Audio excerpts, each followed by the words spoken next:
Hey, Assalamu alaikum and welcome back to Pakistan Defense Analysis. Pakistan और India के दरमियान हुए मई 2025 के कॉन्फ्लिक्ट को, जिसकी शुरुआत ऑपरेशन सिंदूर से हुई थी, उसको अब तकरीबन एक साल गुजर गया है। इस एक साल के अंदर जो है हमें एक मल्टीट्यूड सोर्स ऑफ इंफॉर्मेशन देखने को मिली है, जिसमें वीडियोस, डॉक्यूमेंट्रीज, वेस्टर्न एक्सपर्ट्स के तज्जिए, बहुत सी चीज़ें शामिल हैं। लेकिन इस वीडियो के अंदर हम पाकिस्तान एयर फोर्स की ऑपरेशन सिंदूर या सब्सिक्वेंटली ऑपरेशन मार्का हक के अंदर जो 3 अहम टैक्टिकल और ऑपरेशनल विक्ट्रीज हुई थी, कैसे पाकिस्तान की जानिब से इंडियन जेट्स को शूट डाउन किया गया, कैसे JF-17 thunder as a platform इस्तेमाल किया गया इंडिया के S-400 के पार्ट्स को डिस्ट्रॉय करने के लिए, और कैसे पाकिस्तान की जानिब से अपनी साइबर सिक्योरिटी को इस्तेमाल में लाया गया इस तमाम कॉन्फ्लिक्ट के अंदर। तो ये एक बहुत ही इंटरेस्टिंग डिस्कशन है। It's going to be a 3 part series, और इस पहले पार्ट के अंदर हम पाकिस्तान एयर फोर्स के किल शॉट्स के बारे में बात करेंगे।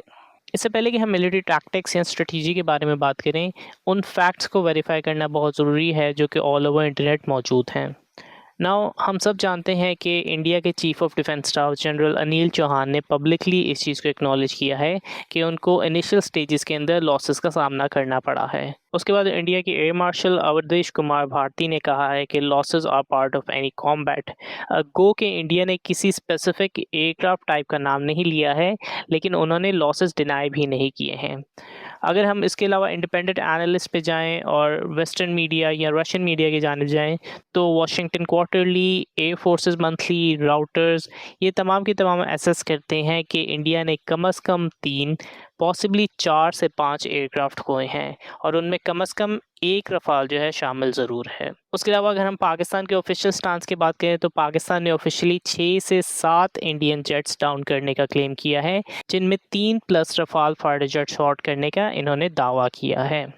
नाउ ऑनेस्ट वर्डिक्ट, इन तमाम चीज़ों को या तमाम इन्फॉर्मेशन को हम गैदर करें तो कम से कम एक रफाल, लाइकली ज़्यादा भी हो सकते हैं, लेकिन कम से कम एक रफाल जो है इस कॉन्फ्लिक्ट के अंदर शॉट डाउन किया गया है। ये इंडिपेंडेंट असेसमेंट के थ्रू भी कहा जा सकता है। अगेन एग्जैक्ट नंबर डिस्प्यूटेड हैं, लेकिन कुछ हुआ ज़रूर है जिसको इंडिया ने खुद भी एक्नॉलेज किया है। नाउ जिन प्लेटफॉर्म्स ने इस किल चेन के अंदर या इस टैक्टिकल स्ट्रेटजी के अंदर अपना रोल प्ले किया है, ऑब्वियसली अगर आप एक ओवरऑल एनवायरनमेंट देखें तो उसके अंदर बहुत से प्लेटफॉर्म्स उस वक्त एयर के अंदर मौजूद थे, जिनमें JF-17 थंडर, पाकिस्तान के F-16s और भी डिफरेंट टैक्टिकल एसेट जो हैं हवा के अंदर मौजूद थे।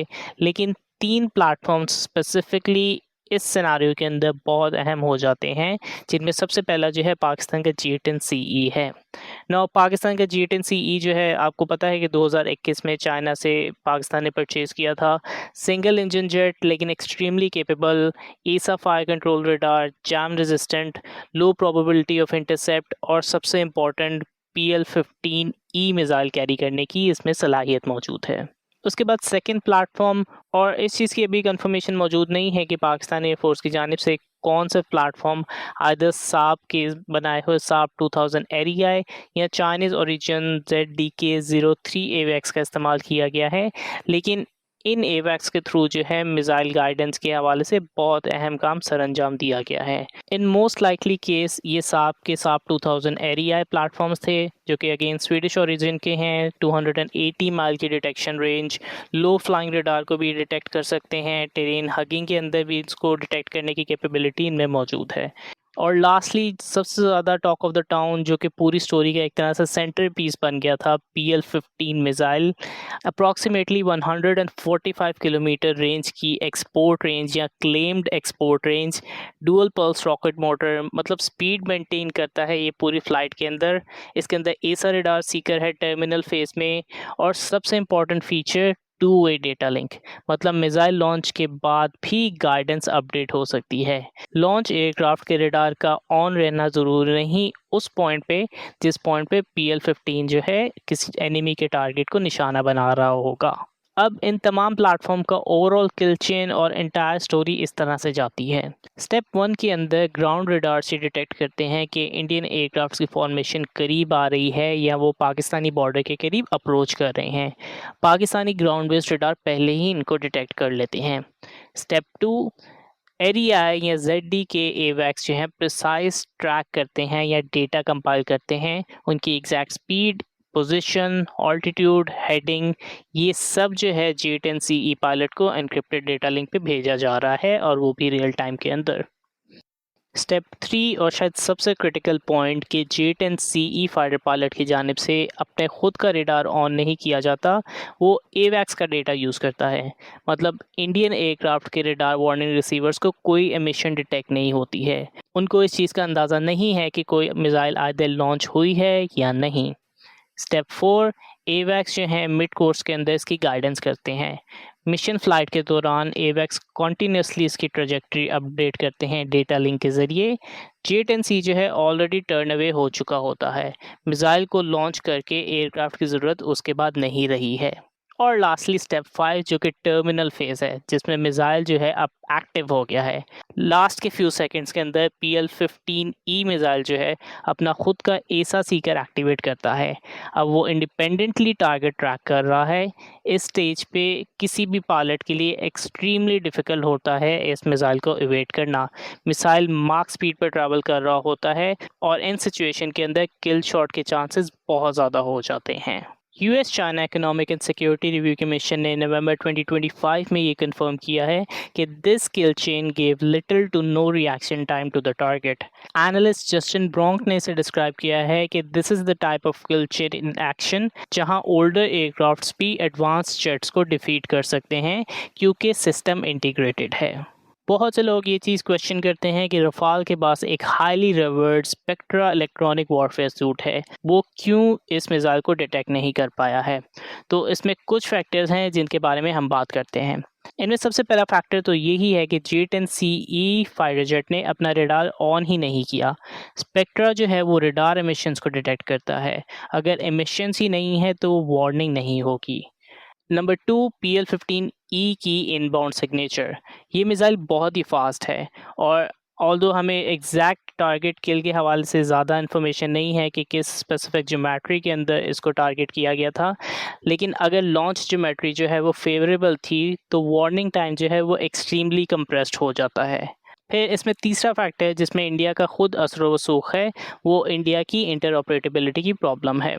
ये एनालिस्ट ने एक्सटेंसिवली नोट किया है कि इंडियन एयरफोर्स के पास रशियन Su-30 MKI हैं, फ्रेंच रफाल हैं, इंडिजिनस एयरक्राफ्ट हैं।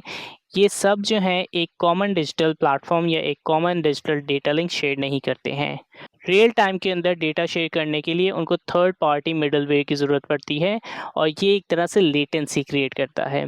ऑल्दो इस कॉन्फ्लिक्ट के बाद हमने देखा है कि इंडिया की जानिब से उनके इंडिजिनस डेटा लिंक वायु लिंक पे जो है काम जारी है, लेकिन अगर पाकिस्तान के साथ कंपैरिजन करें तो area, ZDK03, J10CE, link 17 data link सब एक इंटीग्रेटेड नेटवर्क में काम कर रहे थे और इंडिया का नेटवर्क फ्रैगमेंटेड था उस वक्त पे।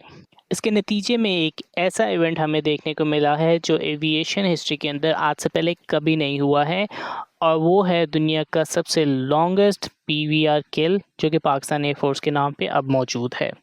ऐसा एस्टिमेट किया जाता है कुछ रिपोर्ट्स के मुताबिक कि 182 किलोमीटर की डिस्टेंस पे एक फाइटर जेट को शॉट किया गया है।